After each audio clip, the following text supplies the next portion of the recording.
so unbelievably tired. I have such a bad habit of picking my skin if there's a dry patch. Now I really need to do some skincare.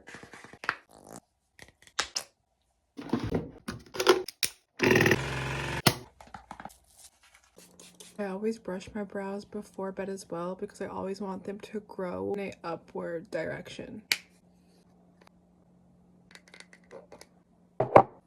Picking your skin can happen sometimes. Just make sure to nourish your skin after and treat it well. It is such a bad habit of mine to pick my skin. I hope you all had a happy Monday and that you started off your week strong. I will see you guys tomorrow.